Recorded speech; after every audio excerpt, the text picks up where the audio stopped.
더불어민주당이 격렬한 찬반 논쟁 끝에 비례대표용 연합정당에 참여하기로 결정했습니다. 조금 전 당원 투표 결과가 나왔는데 74.1%가 찬성표를 던졌습니다. 이에 대해서 미래통합당은 강력하게 반발하고 나섰습니다. 네, 국회 취재기자 연결합니다. 우철희 기자. 네, 국회입니다. 네, 민주당이 비례대표용 연합정당에 참여하는 것은 어느 정도 예상이 됐었던 결과죠?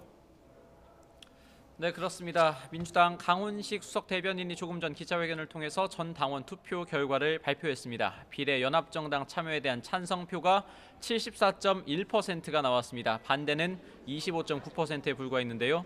민주당은 어제 오전 6시부터 24시간 동안 당비를 내는 권리당원 78만 명을 대상으로 비례 연합정당 참여에 대한 찬성과 반대를 물었습니다. 78만 명 가운데 24만 명 정도가 참여해서 투표율이 30.6%가 나왔는데요. 역대 전 당원 투표 가운데 최고의 참여율입니다. 미래통합당의 비례정당인 미래한국당에 눈 뜨고 다 내줄 수 없지 않느냐는 당내 여론이 컸는데 투표 결과로 반영된 것으로 보입니다. 이해찬 대표는 조금 전 회의에서 미래통합당이 제1당이 되면 국정을 발목 잡고 공수처 등 검찰개혁을 되돌리겠다는 적반하장 또 반개혁적인 공언을 했다고 비례정당 참여 결정 소회를 밝혔습니다. 그러면서 문재인 정부 하반기 국정 운영을 함께 책임져야 하는 집권 여당으로서 도저히 좌시할 수 없다고 강조하기도 했습니다. 민주당이 일단 비례연합정당 참여 결정이라는 큰 산을 넘기는 했습니다만 아직 남은 과제는 많습니다. 먼저 비례정당을 강력하게 반대하고 있는 민생당 또 정의당 등을 어떻게 달래서 연합정당에 끌어들일지가 과제입니다. 어렵사리 달래더라도 민주당 몫의 비례대표는 후순위에 배치하겠다고는 했지만 순번과 지분 등을 놓고 팽팽한 기싸움이 불가피합니다.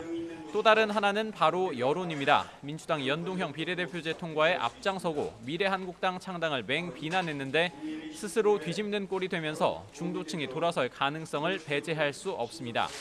미래통합당은 민주당이 결국 파멸의 길을 선택하고 말았다고 강력하게 반발했습니다. 그러면서 자신들이 만들어 놓은 누더기 선거법에 대한 사과 한마디 없이 표 계산에만 눈이 멀어 국민을 기만하고 우롱했다면서 총선에서 국민들이 심판할 것이라고 비판했습니다.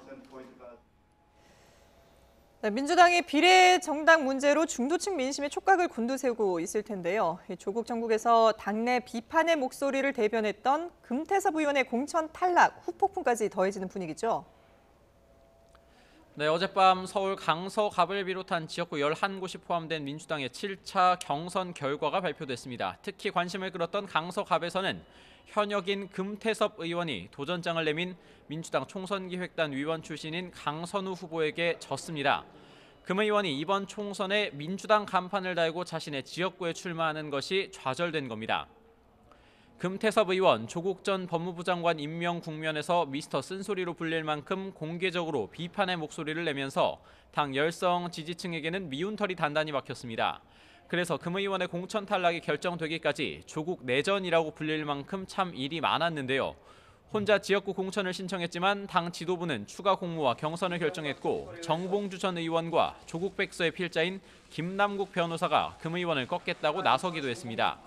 각각 공천 부적격과 다른 곳 공천을 통해 조국 내전이 끝나는 듯했지만 강선우 후보와의 경선에서 결국 금 의원의 패배로 마무리가 된 겁니다. 경선은 일반 국민투표와 권리당원 투표가 절반씩 반영됐는데 금 의원이 모두 열세였던 것으로 알려졌습니다. 결과는 아무래도 이른바 조국 전 장관을 지지했던 당내 열성 지지층이 결집한 효과로 보입니다. 당내에서는 중도층 이탈을 우려하는 목소리가 나오고 있지만 미래통합당은 이탈표를 가져올 수 있다는 내심 반기는 분위기가 감지됩니다. 지금까지 국회에서 YTN 우철입니다.